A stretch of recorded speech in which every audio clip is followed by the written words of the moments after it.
The Miami Dolphins fired offensive coordinator Bill Lazor today, announced that they are hiring quarterbacks coach Zac Taylor in his place.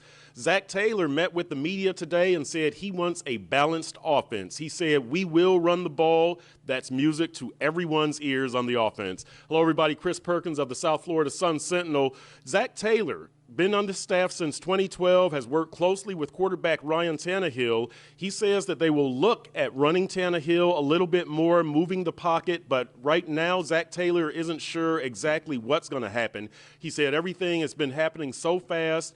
To recap what's happened, we talked to Dan Campbell this morning also. Dan Campbell said he didn't sleep much last night, that the offensive situation was on his mind. So he made some phone calls to Dennis Hickey, the general manager, Mike Tannenbaum, the football czar, for lack of a better term, to owner Steve Ross, and Dan Campbell said he alone came up with the decision to replace Bill Lazor with Zac Taylor. So where the Dolphins are right now, Ryan Tannehill, this is his third offensive coordinator in 3+ seasons. You remember they started off with Mike Sherman, then they went to Bill Lazor, and now they're on Zac Taylor. So who knows what's running through Ryan Tannehill's head, but the one thing that these coaches have said, both Dan Campbell and Zac Taylor, is that they would like to look at moving Ryan Tannehill a little bit more, allowing him to use his legs. Now, they keep saying everything depends on the specific opponent and the specific game plan, but that's one thing they're going to look at.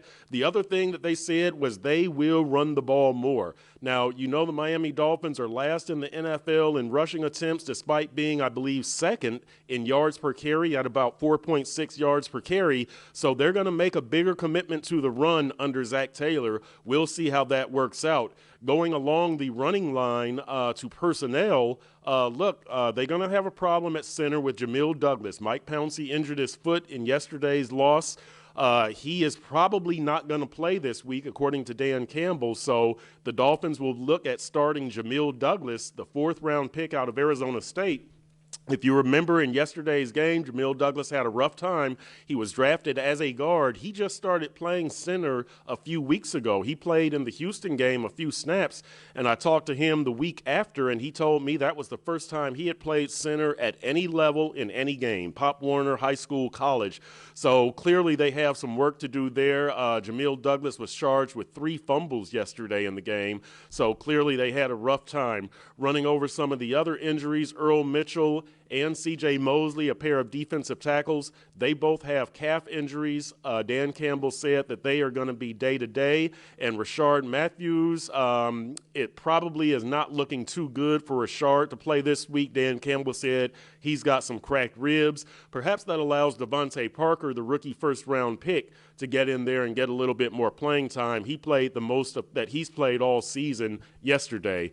But again, the big news out here at Dolphins camp, Zac Taylor is in as offensive coordinator. He said he wants to run the ball. He said he wants to have a more physical presence offensively, and he said he will look at allowing Ryan Tannehill to use his legs a little bit more. We'll see how everything turns out after this week's game. The Dolphins are at home this week, hosting Baltimore. They've got injury situation to deal with. They've got personnel changes, which Dan Campbell said we might see some on this team. He wouldn't say specifically whether it's offense or defense, but he said there probably would be some personnel changes, and we'll see if the Dolphins can get a 5th win. They are 4-7 right now. Very disappointing season. For SunSentinel.com, Chris Perkins.